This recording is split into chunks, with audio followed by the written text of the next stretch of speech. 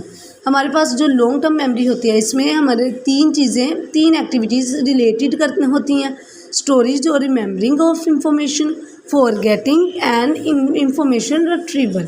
सही है। Short term memory को शॉर्ट टर्म मेमोरी में जो होती है वो लिमिटेड कैपेसिटी होती है, लेकिन जो लॉन्ग टर्म मेमोरी होती है इसमें जो लिमिट होती है वो जो कैपेसिटी होती है वो लिमिटेड नहीं होती। लॉन्ग टर्म मेमोरी को एक्सेस करना थोड़ा सा मतलब कि ये रैपिडली इसको एक्सेस नहीं किया जा सकता। सही है। उसके बाद हमारे पास आया reasoning and the problem solving. तो रीजनिंग जो है is the process by which we use the knowledge to draw the conclusion और infer the something new about the domain of interest. Reasoning एक ऐसा प्रोसेस है जिसमें हम अपने नॉलेज को यूज़ करते हैं क्या करने के लिए, कंक्लूजन को ड्रा करने के लिए।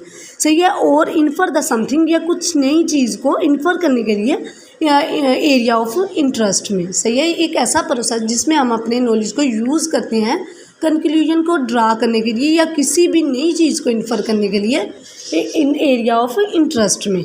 There are the number of the different types of reasoning. हमारे पास रीजनिंग के कुछ टाइप्स हैं। सबसे पहली टाइप्स आती है डिडक्टिव रीजनिंग। डिडक्टिव रीजनिंग में हम डिराइव्स करते हैं लॉजिकल नेसेसरी कंक्लूजन को from the given premises. Given premises से हम लॉजिकल नेसेसरी कंक्लूजन को ड्रा करते हैं, किसमें, डिडक्टिव रीजनिंग में। तो सेकंड हमारे पास इसकी टाइप आई है जो वो है inductive reasoning. Induction is generalising from the cases we have seen to infer the information about the cases we have not seen. कि मतलब इंडक्टिव जो है वो एक ऐसा प्रोसेस है जिसपे हम जनरलाइज करते हैं केसेस को, उन केसेस को जिनको हमने देखा हुआ है। To infer the information about the cases, infer करने के लिए इंफॉर्मेशन को उन केसेस के बारे में जिनको हमने नहीं देखा हुआ है। सही है। उसके बाद हमारे पास आ गया अबडक्टिव रीजनिंग। अबडक्टिव रीजनिंग ये जो है वो है abduction reasons from a fact to the action और the state that cause it. This is the method we use, हम यूज़ करते हैं to drive the explanation for the event we observe. ये वो मेथड है जिसमें हम अपनी एक्सप्लेनेशन को ड्राइव करते हैं उन इवेंट्स के लिए जिनको हमने ऑब्जर्व कर लिया होता है। सही है। उसके बाद आया प्रॉब्लम सॉल्विंग। तो प्रॉब्लम सॉल्विंग जो है एक प्रोसेस है finding a solution to unfamiliar task using the knowledge we have. Problem solving एक ऐसा प्रोसेस है जिसमें हम अपने नॉलेज को यूज़ करते हुए एक अनफेमिलियर टास्क के बारे में सॉल्यूशन को फाइंड करते हैं। मतलब कि एक ऐसा प्रोसेस जिसमें हम अपने नॉलेज को यूज़ करते हुए किसी भी प्रॉब्लम के सॉल्यूशन को फाइंड करते हैं। तो हमारे पास बहुत ज़्यादा हर प्रॉब्लम के कहीं ना कहीं सॉल्यूशंस होते हैं, बहुत ज़्यादा सॉल्यूशंस होते हैं। तो हमारे पास कुछ नंबर्स ऑफ थेरीज व्यूज़ हैं जिनके ज़रिए हम अपने प्रॉब्लम को सॉल्व कर सकते हैं। There are the number of the different views of how the people solve problems. Gestalt theory, number 2 problem space theory, and number 3 analogy in a problem space theory. So ये errors and the mental model. Human capabilities for interpreting and manipulating the information is quite impressive. जो human की capability है ना किसी भी information को manipulate करने की, वो बहुत ज़्यादा इंप्रेसिव है। However we do make mistake, लेकिन जो ह्यूमन है वो काफ़ी ज़्यादा मिस्टेक करते हैं। कुछ मिस्टेक जो होती हैं वो इतनी ज़्यादा अफेक्ट नहीं करती डिज़ाइन को, लेकिन कुछ जो मिस्टेक्स होती हैं वो काफ़ी सीरियस होती हैं, जैसा कि human errors results in the plane crash और nuclear plant leak. Next term जो हमारे पास वो होती है मेंटल मॉडल्स। जो मेंटल मॉडल्स होते हैं, people build their own theories to understand the casual behaviour of the system. These terms are refer to the mental models.